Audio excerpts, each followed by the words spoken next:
আপনারা যারা বিএনপি নেতা ইলিয়াস আলীর অপেক্ষায় আছেন তাদের জন্য দুঃখজনক সংবাদ। তাকে অনেক আগেই হত্যা করা হয়েছে।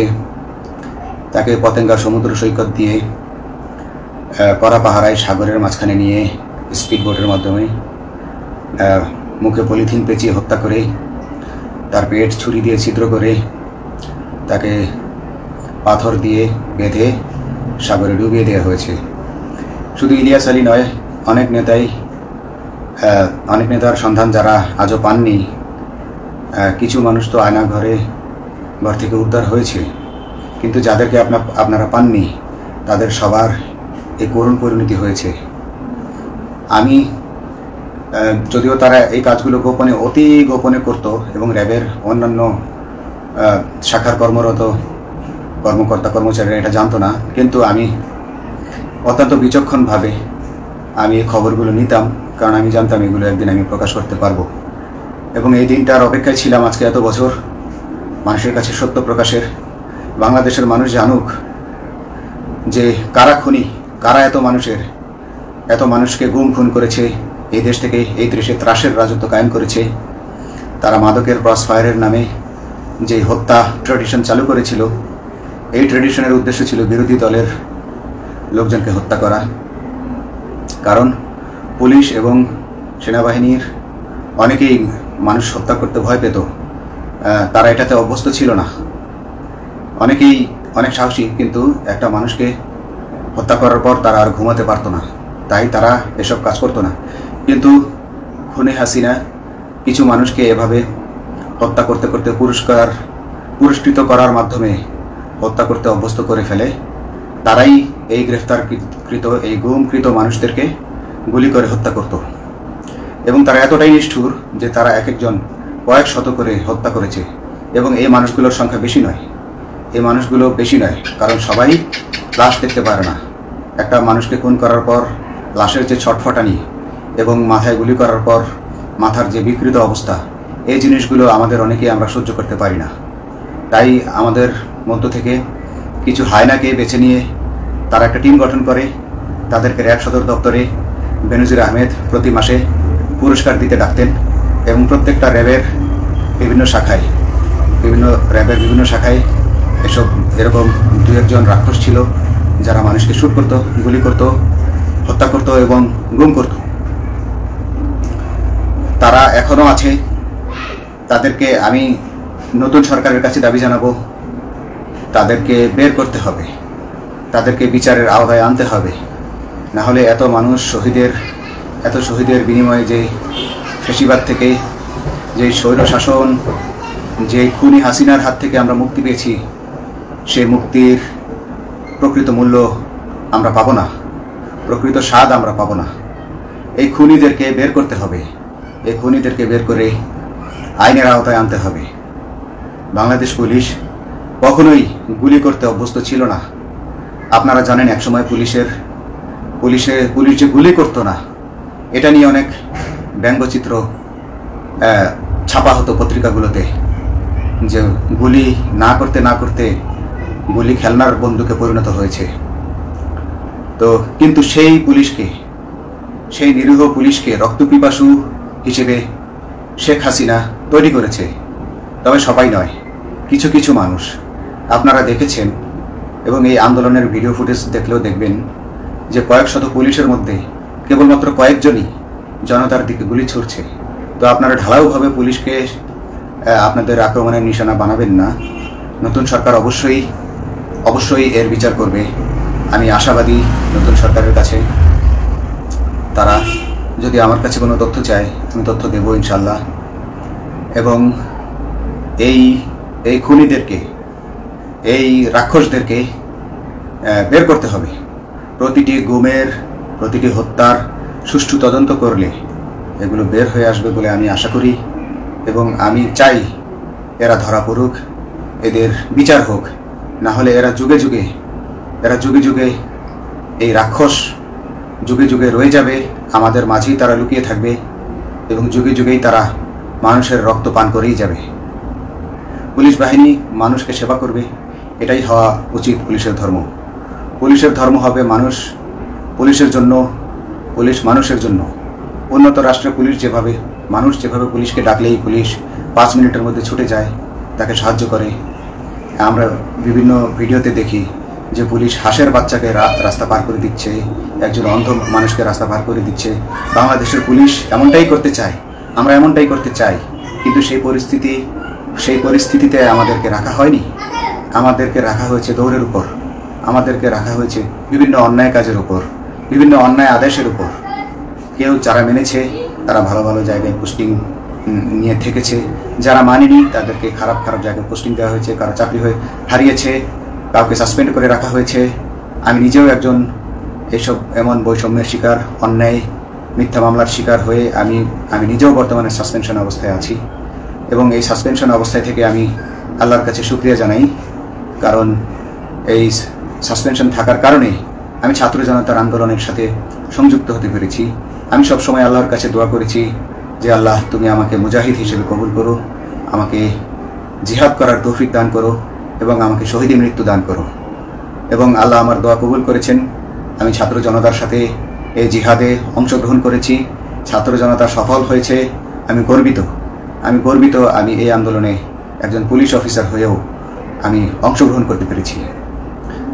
তো যাই হোক, আমি চাইব যে বাংলাদেশ পুলিশের, র্যাবের যে সকল কর্মকর্তা অগণিত মানুষের গুম খুনের সাথে জড়িত ছিল, তাদেরকে ধরা হোক, তাদেরকে আইনের আওতায় আনা হোক। আমাদের মতো অনেক অফিসার আছি যারা এসব কুকর্মের সাক্ষী, আমরা সাক্ষ্য দেব। আমরা এখন আর ভয় পাই না। আমরা আসলে যে ভয় পেয়েছি তা নয়, আমাদের বাহিনীতে টিকে থাকাটা জরুরি ছিল। জনগণের স্বার্থে আমাদের বাহিনীতে থাকা জরুরি ছিল, কারণ আমরা যদি বাহিনী থেকে আউট হয়ে যেতাম তাহলে এসব তথ্য আমরা জানতে পারতাম না এবং জনতার কাছে পৌঁছাতে পারতাম না। জনতার কথা বলতে হলে, জনতার সাথে থাকতে হলে আমি পজিশনেও থাকতে হবে। এই জন্য অনেক কিছুই প্রকাশ করিনি, কারণ আপনারা ভালো মতোই জানেন যে অনেক সেনাবাহিনীর মেজরকেও গুম করে দেওয়া হয়েছে যারা মুখ খুলেছে। আমি তো একজন সামান্য সাব ইন্সপেক্টর, আমাকে গুম করে দেওয়া তাদের 1 সেকেন্ডের ব্যাপার ছিল। তো আমি এখন বিশ্বাস করি যে এখন সেই দিন, সেই কালো মেঘ সরে গেছে আকাশ থেকে, আকাশ মুক্ত হয়েছে, এই দেশ জালিমের শাসন থেকে মুক্ত হয়েছে। আল্লাহ তাআলা আমাদের উপর রহমত বর্ষণ করেছে। অগণিত মুসলিমের দোয়া আল্লাহ তাআলা কবুল করেছেন, অগণিত 18 কোটি মানুষের দোয়া আল্লাহ কবুল করেছেন। নইলে এইভাবে হঠাৎ করে 15 দিনের মধ্যে 15 বছর ধরে গড়ে ওঠা রাক্ষসের পতন ঘটা আল্লাহর রহমত ছাড়া, আল্লাহর রহমত ছাড়া এটা কখনোই সম্ভব হতো না। আমি আল্লাহর উপর ভরসা রেখে বলছি, আপনারা নতুন প্রশাসনকে ঢেলে সাজান, পুলিশ বাহিনীকে ঢেলে সাজান। এই সিস্টেমের মধ্যেই, পুলিশের এই সিস্টেমের মধ্যেই গণ্ডগোল আছে, নিয়োগের মধ্যে গণ্ডগোল আছে। আপনারা এই সিস্টেমগুলো পরিবর্তন করুন, আপনারা এই সিস্টেম পরিবর্তনে সাহায্য করুন এবং পুলিশ ডিপার্টমেন্টে যত ডিপার্টমেন্টাল পরীক্ষা আছে এগুলো তুলে দেন। এই ডিপার্টমেন্টাল পরীক্ষাগুলোর মাধ্যমে আমাদের ঊর্ধ্বতনরা আমাদের গলা সবসময় চিপে ধরে রাখে, ঠিক আছে? সেজন্য আমরা তাদের কাছে সবসময় আটকা থাকি। এজন্য আমরা অনেক কিছু বলতে পারি না, অন্যায়ের প্রতিবাদ করতে পারি না। তো এই সিস্টেম পরিবর্তন জরুরি। ডিপার্টমেন্টে কোনো পরীক্ষা থাকা যাবে না। কনস্টেবল হতে যারা একটা নির্দিষ্ট সময় পর তার বিভিন্ন কোর্স করানোর মাধ্যমে তার প্রমোশন হতে হবে। সাব ইন্সপেক্টর ভর্তি হয়ে 5 বছর পর ইন্সপেক্টর হিসেবে পদোন্নতি পাবে, তার 5 বছর পর সহকারী পুলিশ সুপার হিসেবে পদোন্নতি পাবে। এভাবে আইন পরিবর্তন করতে হবে। তাদেরকে দক্ষ করে গড়ে তোলার জন্য বিশেষ কোর্সের আয়োজন করতে হবে এবং সৎভাবে বাঁচার জন্য সঠিক বেতন কাঠামো এবং ভালো কাজের জন্য পুরস্কার এর ব্যবস্থা করতে হবে। বিভিন্ন যে চোরাই মাদক উদ্ধারের জন্য সেক্ষেত্রেও বিশেষ পুরস্কারের ব্যবস্থা থাকতে হবে এবং বাসস্থান এবং যানবাহন, পুলিশের যেই ব্যয়টা হয় সেটা হচ্ছে বাসস্থান এবং যানবাহন। পুলিশ আমরা নিজের বেতনের টাকা দিয়ে মোটরসাইকেল কিনে চাকরি করতে হয়, এই বিষয়টা যেন না করতে হয় এবং সরকারি বাসস্থান যদি আমাদেরকে দেওয়া হয় তবে আমরা বেতনের টাকা দিয়ে আমরা মানুষকে সেবা দিতে পারবো, সৎভাবে চলতে পারবো এবং দেশের মানুষকে সন্তুষ্ট করতে পারবো ইনশাআল্লাহ। তো আমি আপনাদেরকে প্রথমে যেই তথ্যগুলো দিয়েছি গুম খুনের বিষয়ে, আপনারা এই তথ্যগুলো অনুসন্ধান করুন, অনুসন্ধানে টিম গঠন করুন। প্রত্যেকটা গুম খুনের বিচার হতে হবে এই দেশে। যারা আটক ছিলেন অনেকেই হয়তো এখন আয়নাঘর থেকে মুক্তি পেয়েছেন, কিন্তু যারা দুর্ভাগ্যের শিকার হয়ে মৃত্যুবরণ করেছেন তাদের আত্মীয় স্বজনরা, তাদের প্রতি আমার সমবেদনা রইল। তারা জোর দাবি তুলুন, তারা সবাই সরকারের কাছে আপনাদের পরিবার পরিজনের নিখোঁজ হওয়ার বিষয়টি তুলে ধরুন, আপনারা জোর দাবি জানান এবং গুম খুন তদন্তে একটি তদন্ত কমিটি গঠন করা হোক, যেখানে কোনো পুলিশ বা সেনাবাহিনীর সদস্য থাকবে না। এটা হতে পারে বিচার বিভাগীয় তদন্ত বা অন্য কারো মাধ্যমে, কিন্তু এই হায়নাদের এই খুনিদেরকে বের করুন, বের করে এদেরকে শাস্তির আওতায় আনুন। অনেক নেতাদেরকেই র্যাবের কালো গাড়িতে করে সিভিলে ধরে আনা হতো, এনে র্যাব 1-এর গোপন আস্তানায় তাদেরকে আটক রাখা হতো। এরপর তাদেরকে সময় মতো অজ্ঞাত স্থানে নিয়ে তাদেরকে হত্যা করা হতো এবং অজ্ঞাত স্থানেই তাদের লাশ হয়তো নদীতে ডুবিয়ে দেওয়া হতো, নয়তো তাদেরকে দাফন করা হতো, নয়তো অ্যাসিডের মাধ্যমে তাদের লাশকে গলিয়ে দেওয়া হতো। আমি 2014 অক্টোবর থেকে 2017 ডিসেম্বর পর্যন্ত র্যাব সদর দপ্তরে কর্মরত ছিলাম। তখন র্যাবের ডিজি ছিলেন বেনজির,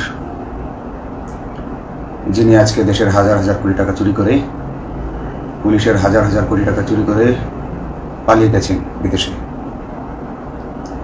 তো আমি দেখেছি অনেক মানুষকে কিভাবে অন্যায়ভাবে গ্রেফতার করে নিয়ে গুম করে রাখা হতো।